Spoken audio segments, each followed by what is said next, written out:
ஒரு ஃபேமிலியாக பண்ணணும் இல்லையா? விவசாயம் எல்லாம் விவசாயம் எனக்கு தெரிஞ்சு 100% 99% வந்து பார்த்திங்கன்னா விவசாய மகனாக தான் இருப்பாங்க. விவசாய தங்கச்சியாக தான் இருப்பாங்க, விவசாய அக்காவாக தான் இருப்பாங்க, விவசாய தம்பிங்களாக தான் இருப்பாங்க. எல்லாரும் சேர்ந்து விவசாயத்துக்கு ஒரு குரல் கொடுங்க. மக்கள் எல்லாரும் நமக்கு வந்து சப்போர்ட் பண்ணால் கொஞ்சம் நல்லாயிருக்கும். விவசாயம் பண்ணுற கஷ்டம் எவ்வளோன்னு தெரியுங்க. பாருங்கள், பண்ணி எப்படி நாசம் பண்ணி வச்சுருக்கா, கொடியாக பண்ணி வச்சுருக்கு பாருங்கள். மோட்டர் விட்டோம் இல்லையா, மோட்ரு விட்டோம். இப்போ தண்ணி வந்து பார்த்திங்கன்னா வளச்சலுக்கு போயிட்டுருக்கு. பாருங்க அந்த வேர்க்கடலை செடிங்க அங்கே பாருங்க அப்படி பண்ணி வச்சிருக்கு. இன்னும் கொஞ்ச நாள், ஒரு 10 நாள் போச்சிங்கன்னா அரைப்பே அறுத்துடலாம்.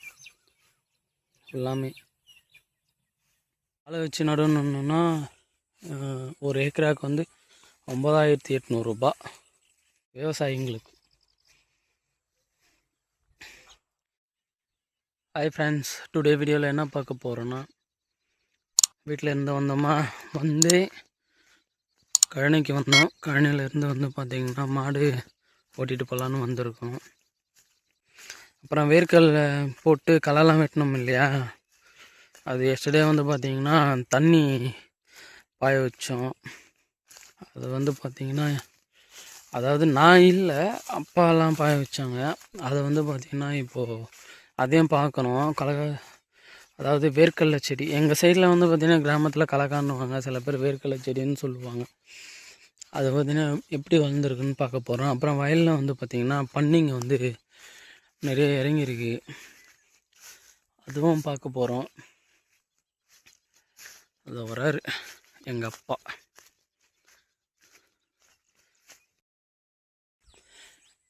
வீடியோக்குள்ளே போகிறதுக்கு முன்னாடி மறக்காமல் நம்ம சேனலை சப்ஸ்கிரைப் பண்ணுங்கள், லைக் பண்ணுங்கள், ஷேர் பண்ணுங்கள், கமெண்ட் பண்ணுங்கள், மறக்காமல் பெல் ஐக்கனை கிளிக் பண்ணுங்கள்.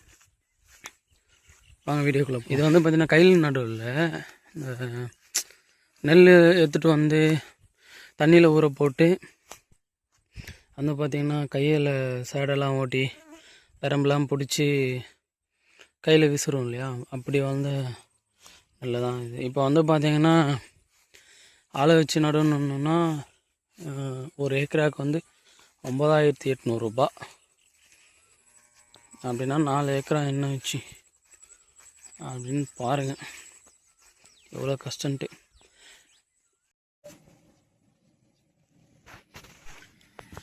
மோட்டர் விட்டோம் இல்லையா, மோட்ரு விட்டோம். இப்போ தண்ணி வந்து பார்த்திங்கன்னா வளச்சலுக்கு போயிட்டுருக்கு. வரங்க அந்த வேர்க்கடலை செடிங்க எடுத்து பாய வச்சுருக்காங்க. இது இருக்குங்களா, இங்கேருந்து தான் வரும். இங்கேருந்து அப்படியே அந்த வரப்பு வெட்டி வச்சா தண்ணி ஃபுல்லாலாம் பாயாது. ஃபுல்லாக நம்ம பாத்தி கட்டினா பரவாயில்ல, பாத்தி கட்டல, அப்படியே கையால் விரைச்சி விட்டுது. சரியாகவே அங்கங்கே இடையிடையே இருக்குது. விவசாயம் பண்ணுறவங்களுக்கு தெரியும். இருந்தாலும் வந்து அவங்க கரெக்டாக அந்த வண்டி களைப்பில் போடுவாங்க, ஏற்கலைப்பில் போடுவாங்க. ஏற்கலைப்பில் போட்டால் பயிரெலாம் வந்து அடர்த்தியாக இருக்குன்னு சொல்லுவாங்க, வேர்க்கடலை செடிங்க ஃபுல்லாகவே அப்படி போட்டால். ஆனால் நாங்கள் அப்படியே வந்து பார்த்திங்கன்னா புழுதி ஓட்டி அப்படியே அப்பா என்ன பண்ணார், கையில் விசிறிட்டார். அதுக்கப்புறம் வந்து பார்த்திங்கன்னா ஏர் ஓட்டி கலப்பை போட்டு அதில் அப்படியே விசிறி விட்டார். அப்புறம் ரொட்டேட்டரில் வந்து அடித்ததுனால தான் வேர்க்கடலை செடி வந்து பார்த்திங்கன்னா தனித்தனியாக இருக்குது. இப்போ கூட ஓரளவுக்கு வந்து பார்த்திங்கன்னா சின்ன பயிர் மட்டும்தான் முளைச்சிது, பெரிய ரகம்லாம் வந்து பார்த்திங்கன்னா முளைக்கவே இல்லை. இது வரைக்கும் இல்லைங்களா, இந்த பழுப்பில் தான் கட்டி, இந்த பழுப்பில் அதில் ஏதோ வரைக்கும் தண்ணி ஊற்றி போகிறாங்க, அதில் சொருகி ஃபுல்லாமே பாய வச்சாங்க. இந்த பழுப்பு பாருங்க, தண்ணியே ஃபுல்லாக போயிடுச்சு. இது ஃபுல்லாக இருக்கும். இந்த விடுவு இருக்குது இல்லைங்களா, அந்த விடுவு ஃபுல்லாகவே இருக்கும். இந்த இருக்குது இல்லைங்களா விடுவு, இந்த விடுவு அது ஃபுல்லாமே இருக்கும். ஆனால் வந்து பார்த்திங்கன்னா தண்ணி வெயில் காயறதுனால தண்ணி இல்லாமல் போயிடுச்சு. ஆனால் ஊற்று வந்து பார்த்திங்கன்னா அது இருக்குது பாருங்கள், அது ஊற்றுது இல்லை, அதுதான் பெரிய ஊற்று இந்த கிணத்துக்கு. அதுவும் நின்றுச்சுன்னா சுத்தம், போர் போட்டால் மட்டுமே, இல்லை மழை பெஞ்சால் மட்டுமே. அப்படியே வாங்க பன்னி மரிச்சதை காமிக்கிறேன் வயலை.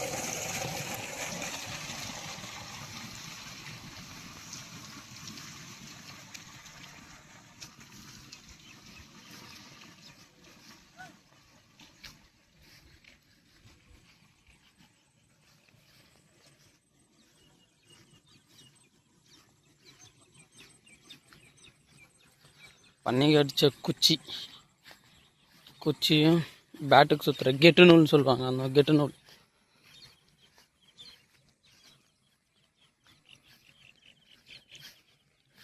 அதில் இன்னொரு ஹைலைட் என்னென்னா, போட்ட வேர்க்கல்லையே 30 செடி இன்னும் வரல. பூ மட்டும் எடுத்துருக்கு வேர்க்கடலை செடியில், தெரியுதுங்களா?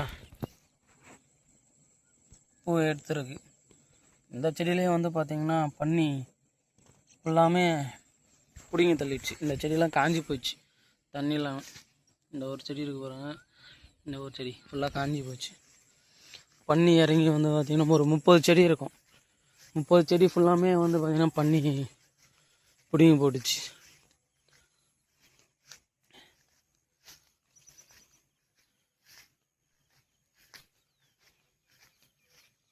இங்கே பாருங்கள் பன்னி பண்ண வேலையை பாருங்க. எப்படி அது வந்து எப்படி நாஸ்தி பண்ணி வச்சிருக்கு. அறுக்கிற ஸ்டேஜில் வருது. அது வந்து பன்னி இந்த டைமில் வந்து நாசம் பண்ணால் அப்புறம் வந்து விவசாயம் பண்ணவங்களுக்கு ஃபுல்லாகவே நட்டம்தான். இந்த பாருங்க, இந்த ஒரு செடி, இந்த ஒரு செடி, அது ஒரு செடி, எல்லாமே இது ஃபுல்லாக பன்னி தான். அதனால தான் இந்த குச்சி வந்து பார்த்திங்கன்னா கழுவி சுற்றி கிட்டத்தட்ட ஒரு 30 குச்சி இருக்கும். 30 குச்சி ஃபுல்லாமே வந்து பார்த்திங்கன்னா அடித்து வச்சுருக்கோம். அடித்து இந்த நூல் கட்டி வச்சுருக்கோம். அந்த நூல் கட்டுனதுனால தான் வந்து பார்த்திங்கன்னா ஓரளவு பன்னி வரல. அது மீறி வந்துருக்கு, நூல் அறுத்துட்டே வந்துருக்கு. அது எதனால் கட்டுறாங்கன்னா, சில டைமில் வந்து பன்னி வராதுன்னு சொல்கிறாங்க. சில பேர் வந்து ஹேர் கட் பண்ணுறோம் இல்லைங்களா, அந்த ஹேர் எடுத்துகிட்டு வந்து பார்த்திங்கன்னா சுற்றி வயல்வெளி சுற்றி போட்டோம்னா அந்த ஹேர்னால் வராதுன்றாங்க. அது உண்மையாக போய் என்னன்னு தெரில, எனக்கே டவுட்டாக இருக்குது. இது வரைக்கும் எங்களுக்கு தெரியாது. தெரிஞ்சால் நீங்கள் கொஞ்சம் கமெண்ட் செக்ஷனில் கமெண்ட் பண்ணுங்கள். விவசாயம் பண்ணுறவங்களுக்கு தெரியும் இல்லையா, விவசாயம் பண்ணுற கஷ்டம் எவ்வளோன்னு தெரியுங்க. இங்கே பாருங்கள் பன்னி எப்படி நாசம் பண்ணி வச்சுருக்கா. கொடியாக பண்ணி வச்சுருக்கு பாருங்கள். இதோ இங்கே பாருங்கள் எப்படி பண்ணி வச்சிருக்கு. இன்னும் கொஞ்ச நாள், ஒரு 10 நாள் போச்சிங்கன்னா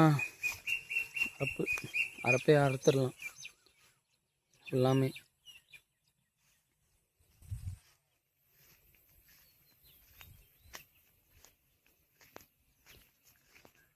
இது பார்த்திங்கன்னா உளுந்து போட்டோம்,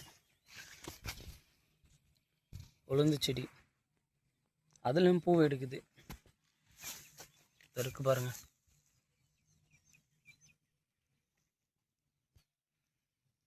இதுலேயும் பூ எடுக்குது, நிறைய எடுக்குது. இது வந்து நாட்டு உளுந்து, ஹைப்ரிட் இல்லை, நாட்டு உளுந்து இது எல்லாமே.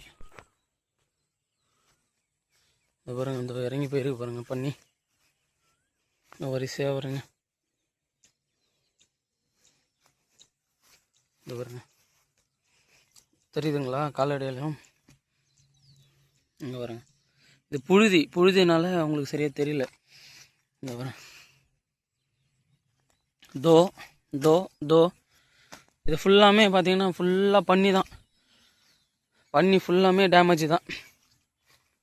அவ்வளோ டேமேஜ் பண்ணி வச்சுருக்குது. பத்தத்துக்கு வந்து பார்த்திங்கன்னா கோணிலாம் வந்து குச்சி வச்சு அச்சு கட்டியிருக்கோம். அதுக்கப்புறம் துணி வேறு கட்டியிருக்கோம். அந்த துணி வந்து பார்த்திங்கன்னா ஏதோ காற்றுல வந்து ஆள் நிற்கிறாங்கன்னு சொல்லிட்டு பன்னி ஓடிடுன்னு சொல்லிட்டு சொல்கிறாங்க. ஃபுல்லாமே இங்கே சவுக்கு போட்டிருக்காங்க பக்கத்தில் கழனியில். அதனால தான் வந்து இந்த சவுக்கில் இருந்து பன்னி வந்து இருக்குது. இந்த வரைக்கும் பாருங்க,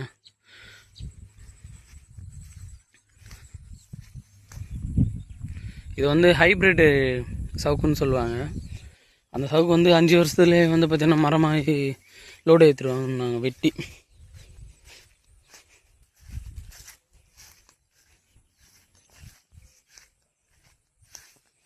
இதுதான் இந்த குட்டையில் கூட மீன் பிடிச்சிருக்கோம் நாங்கள். தண்ணி வர சொல்ல, மழை வர சொல்ல. எனக்கு தெரிஞ்சு இந்த வாட்டி மழை வருமா என்னான்னு தெரியல. ஆனால் விவசாயம் பண்ணுறவங்க செம்மையாக கஷ்டப்படுறாங்க. ரொம்ப தமிழ்நாட்டில் முக்கால்வாசி படும் வேதனை என்னென்னா விவசாய வேதனை தான். நேரத்துக்கு ஏற்ற மாதிரி வந்து பார்த்திங்கன்னா விவசாயம் பண்ணுற நெல்லும் சரி, அதாவது வெஜிடபிள்ஸும் சரி, எல்லாமே வந்து பார்த்திங்கன்னா விவசாயம் வயிற்றில் அப்படி அடிக்கிறாங்க. அந்த மாதிரி ரேட்டும் விலையும் வந்து அடிமட்ட எப்படி சொல்கிறாங்க, அடிமட்ட விலைக்கு எடுக்கிறாங்க. ரொம்ப அடிமட்டமாக எடுக்கிறாங்க விவசாயம் படம் விவசாய வயிற்றில். அப்படி இருந்தால் நாங்கள் எப்படி விவசாயம் பண்ணுறது? அதுவும் குத்தகை வைக்கிறவங்களாம் ரொம்ப மோசம். கழனிக்காரங்களுக்கும் வந்து பார்த்திங்கன்னா மூட்டை கொடுக்கணும், அவங்களுக்கும் வந்து பார்த்திங்கன்னா மூட்டை வேண்டாம், எனக்கு பணமாக வேணும் அப்படின்னு சொல்லிட்டு கேட்பாங்க. எவ்வளோ இருக்குது, இவ்வளோ வேதனைலாம் நிறைய இருக்குது. ஆனால் இது வந்து என்ன சொல்கிறது, விவசாயம் வந்து இந்த வாட்டி விஜயண்ணா வந்து பார்த்திங்கன்னா ஆட்சிக்கு வந்ததுலேருந்து ஒரு மாற்றம் வேண்டும்னு சொல்லிட்டு எல்லோரும் வந்து ஓட்டு போட்டேன் இல்லையா. ஆனால் மாற்றம் வந்து பார்த்திங்கன்னா எனக்கு தெரிஞ்சு நான் தாலுகா ஆஃபீஸ்லாம் போனேன். ஃபஸ்ட்டுலாம் வந்து சில டிபார்ட்மெண்ட்லாம் வந்து ஓப்பனாக சொல்ல போனால் காசுலாம் வந்து கேட்பாங்க. இதுக்கு முன்னாடி கொடுத்துருக்காங்க, நானே கொடுத்துருக்கேன், கேட்டிருக்காங்க, ஏன் மேடம் காசு வாங்குறீங்க, காசு கொடுத்தா தான் இங்கே வேலை நடக்கும் அப்படிலாம் சொல்லியிருக்காங்க. அப்படிலாம் கூட வந்து பார்த்திங்கன்னா அப்போ நடந்தது. அது போன ஆட்சியில் அப்படி நடந்தது. இப்போ ஆட்சி மாற்றத்தை போன ஒரு ரேஷன் கார்டு விஷயமா போன உடனே ஒரு 5 நிமிஷம் இருக்கும், மொபைல் நம்பர் அப்டேட் பண்ணணும் மேடம் அப்படின்னு சொல்லிட்டு நான் சொன்னேன். அந்த 5 நிமிஷத்துலேயே வந்து பார்த்திங்கன்னா உடனே வந்து பார்த்திங்கன்னா அப்டேட் பண்ணாங்க. ரொம்ப ரஷ்ஷாலாம் இல்லை, கூட்டம்லாம் இல்லை, கரெக்டாக ஃபாலோ பண்ணாங்க, உட்கார வச்சாங்க, லைன் ஃபார்ம் பண்ணி இது பண்ணாங்க. ஃபஸ்ட்டுலாம் வந்து பார்த்திங்கன்னா ரஷ்ஷாக இருக்கும். அதுக்கப்புறம் அமௌண்ட்டு கேட்பாங்க, ஒரு சில அமௌண்ட்டு கேட்பாங்க. அதாவது எப்படின்னா 100, 200 அந்த மாதிரி வந்து அமௌண்ட்லாம் கேட்பாங்க. அந்த மாதிரிலாம் கேட்டு பண்ணியிருந்தாங்க. இப்போ ஓரளவுக்கு பரவாயில்ல, மொத்தமாக மாறி இருக்கு. இங்கே பாருங்கள், இந்த பனைமரத்தால் தான் வந்து பனங்காய் இருக்குது. ஆனால் பட் என்ன இப்போ பனம் பலம். என்கிட்ட கேமரா இல்லை ஃப்ரெண்ட்ஸ், ஃபுல்லாமே மொபைல் தான். அதனால் கொஞ்சம் அட்ஜஸ்ட்மெண்ட் பண்ணுவீங்க. சாதாரண விவசாய மகன்.